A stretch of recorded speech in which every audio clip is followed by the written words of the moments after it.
performance analysis on routing protocols. The routing protocols that we have taken is AODV, DSDV, and DSR.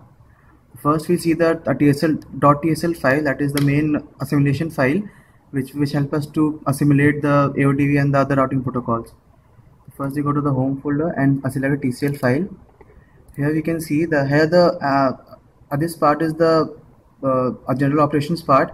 Here we define all the parameters that will be used.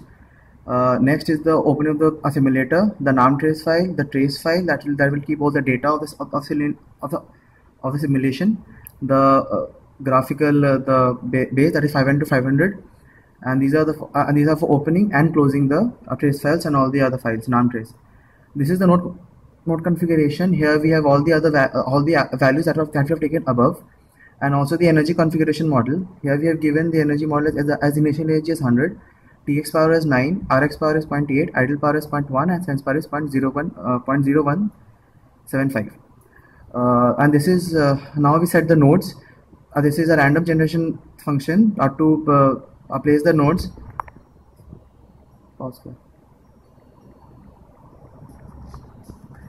To generate the nodes, and this is for the generation of movements. The nodes, these particular nodes, this is the node number, will move to these destinations from the original positions, thus giving us the assimilating probability of nodes moving from place to another. For example, if a car is there, if a mobile is there, or something like that.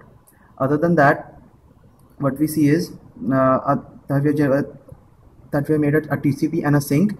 A TCP is the place from where the node will generate its packet, and sink is the place. Sink is the destination of the packet.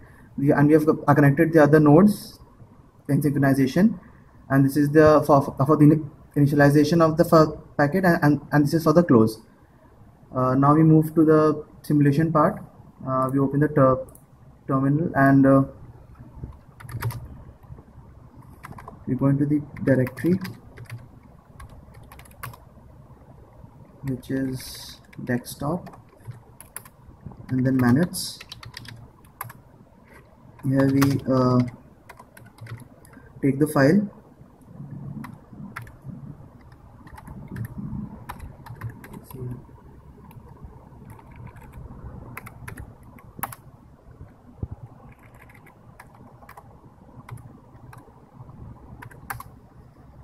and we initialize this, and now we'll get a naam trace of the file.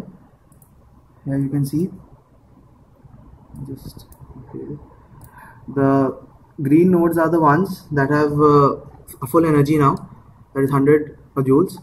Now as time passes, you can see that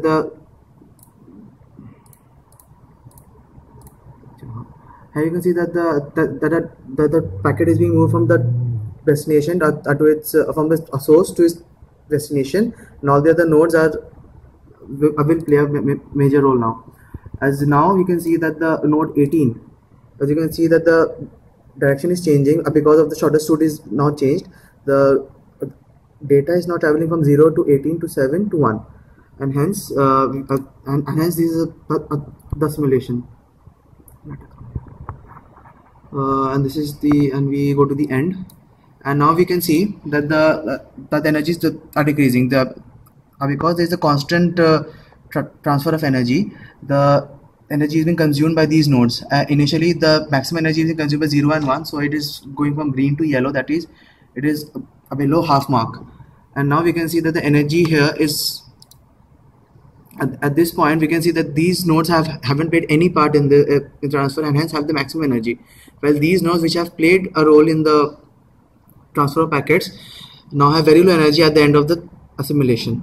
Now we go to the AWK files for generating different graphs, which will help us to understand more about the performance evaluation.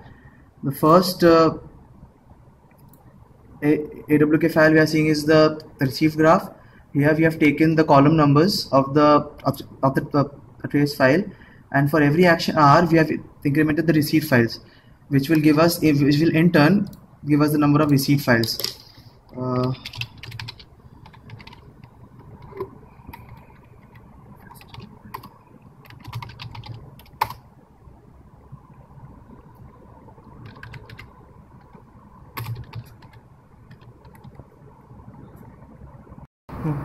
Now we are using the execute graph function to generate the graphs that we have taken from the AWK files.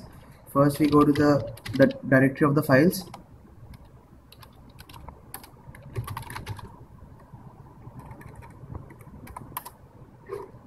Now we use the execute graph function.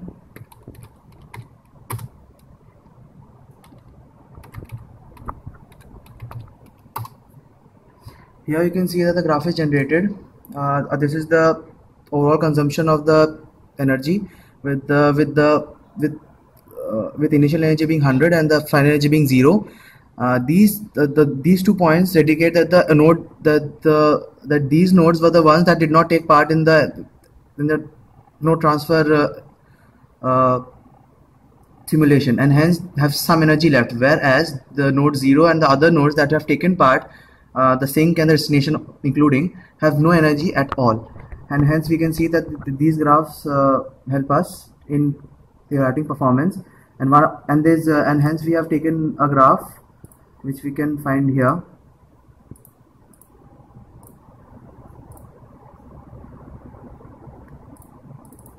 This is the comparison graph of all the 3 routing protocols, that is the AODV, DSR and DSDV, when the node is stationary. Here we can see that the DSR uses the maximum amount of energy and is exhausted pretty quickly, whereas AODV is exhausted next at an interval of around 10 seconds, whereas DSDV uses the lowest energy because as you can see that it is highly that initially it is using very less energy up to the 40-second mark, and after that it is increasing at a constant decreasing at a constant rate, and hence we can assume that a DSDV is the most energy efficient out of these 3 when the nodes are stationary. Thank you.